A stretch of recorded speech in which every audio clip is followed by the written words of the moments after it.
Good to have you back on Newsday. Now, the state of Nigerian football leaves a lot to be desired, with the national team failing to live up to their high billing. Arise Sports correspondent Aaron Akirijola sat down with the FIFA Council member Amaju Pinnick for a chat on philanthropy, the Super Eagles and more. Let's take a listen.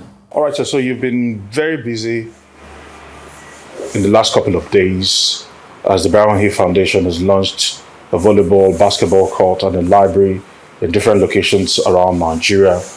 And also you were in Liberia to represent the FIFA president in the FIFA Forward project. So far, so good. Just talk to us. What's the brain behind this, or what's the motivation that drives this foundation to do so much for your community? Well, in 2011, I had an accident. I was five minutes away from the mortuary.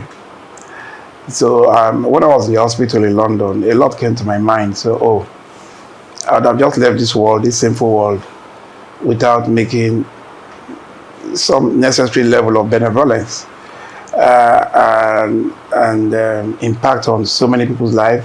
Even before then, I had a couple of friends. I had a lot of people that I personally, whatever I could to help, but I needed something more structured.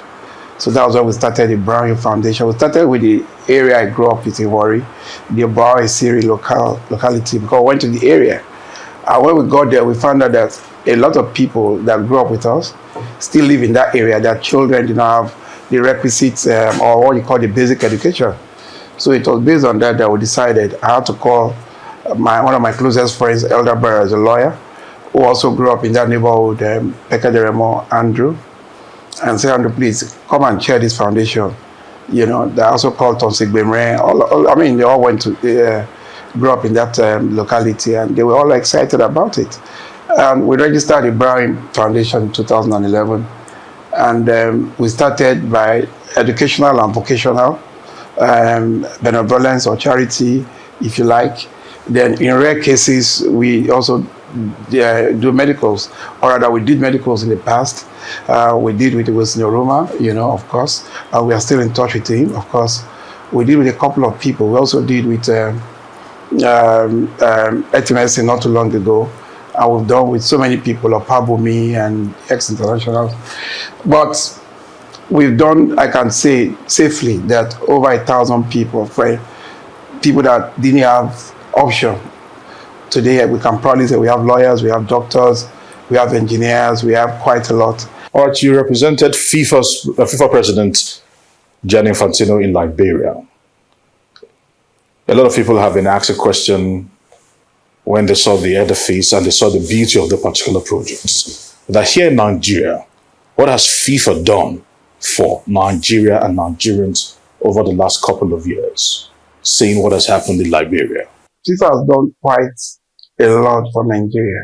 Let's talk about human capital.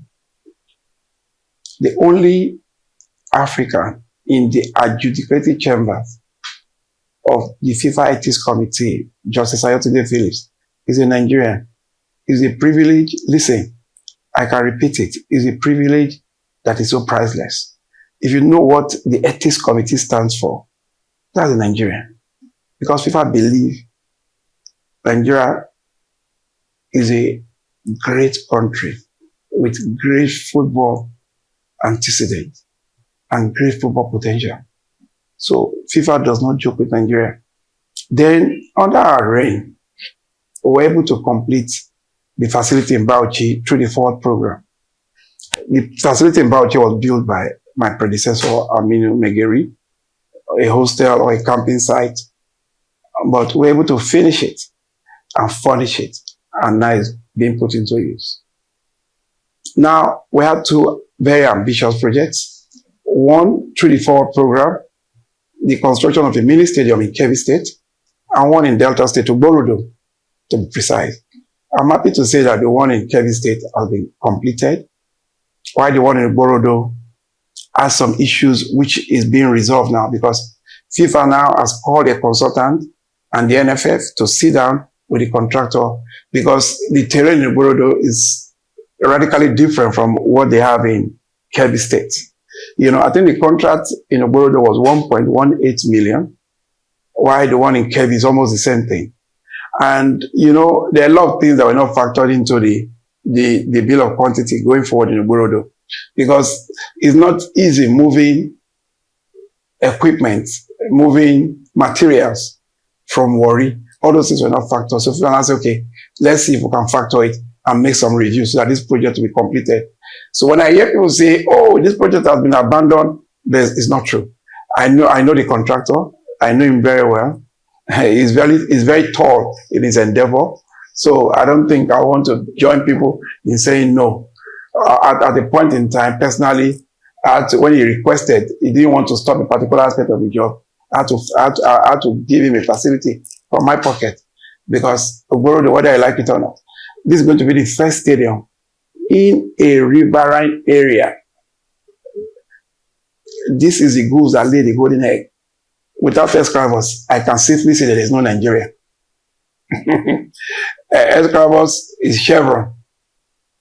Escravos is Chevron, and it accounts for a significant percentage of this country's wealth. So it's justifiable why this project should be located there. So, and I believe in the near future, the project is going to be completed. I'm happy with the NFF. The president has taken this upon himself, and also the general secretary. They're interfacing with FIFA right now in ensuring that all the reviews. And as for the contractor, I don't think he has done badly, because money Mitchell, they meant to pay him. The first thing he did when it was paid was to bring in the import items. That is the hybrid synthetic turf, which he has brought in already. The seats are ready. The flags, the corner flags, the everything, but he cannot move them to a bare land, and anything can happen. So he doesn't want to take that risk, because these things were quite expensive. So it's just the infrastructure that is going on now. So once he's able to complete the areas, I believe, I just want to assure Nigerians that it's a port project and it will come to fruition. Bauchi, congratulations. Kebbi, congratulations.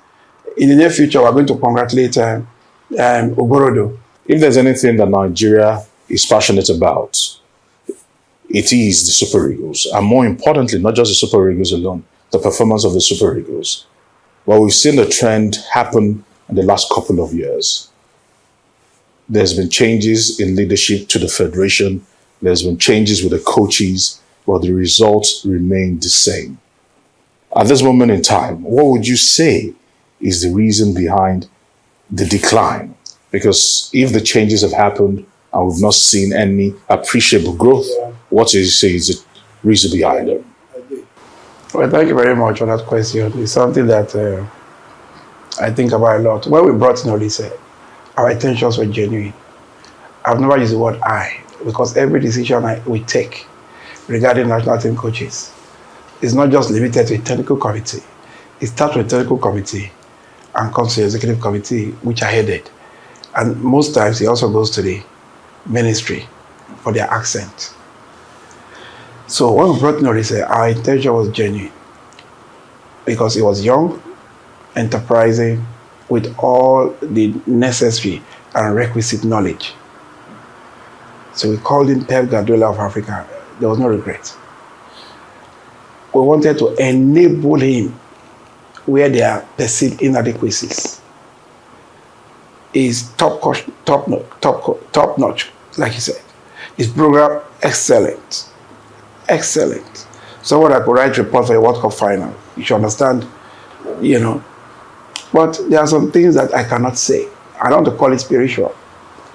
But a lot of things at that point, because you can imagine it was 2 weeks to a very crucial game against Egypt, that I decided that he wanted to leave. I remember I was in Zurich. When they told me, I called him.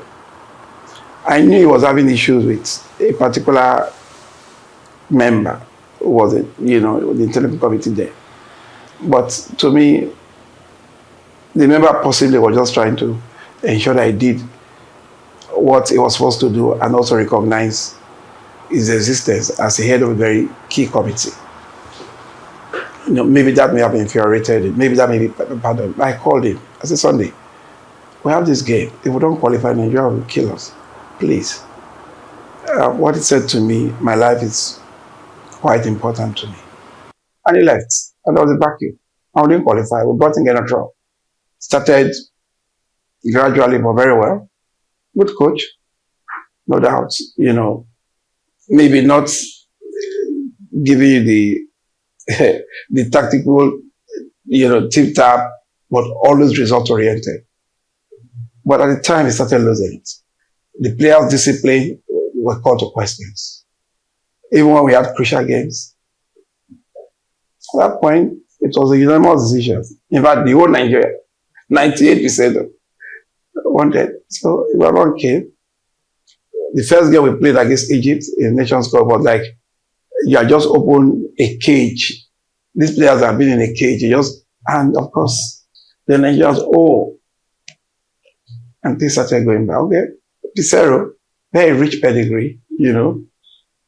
Somebody that coached Benfica, so you can't say is a no-no. No, you can't say that. Our intentions again were genuine. It started well, then things.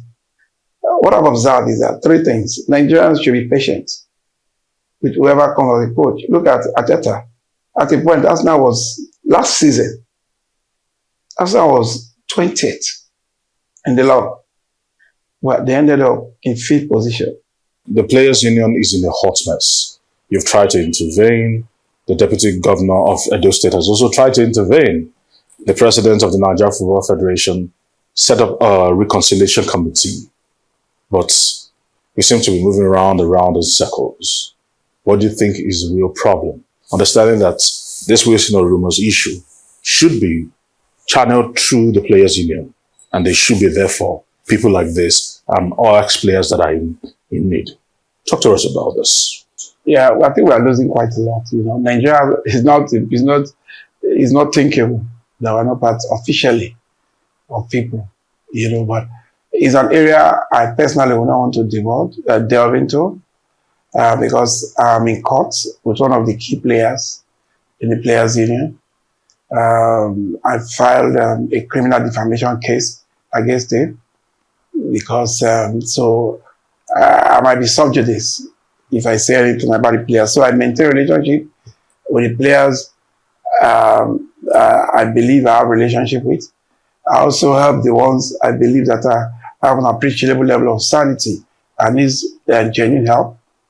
And that's what I deal with individually, not as a union anymore. So I believe the Edo State Deputy Governor, the President of NFF, inaugurated a committee headed by no less a personality. And if they are still arguing, then what do you think I can contribute here? So to me, I just want to be done and dusted on my case. I believe after my court case, we have something more serious to say about this.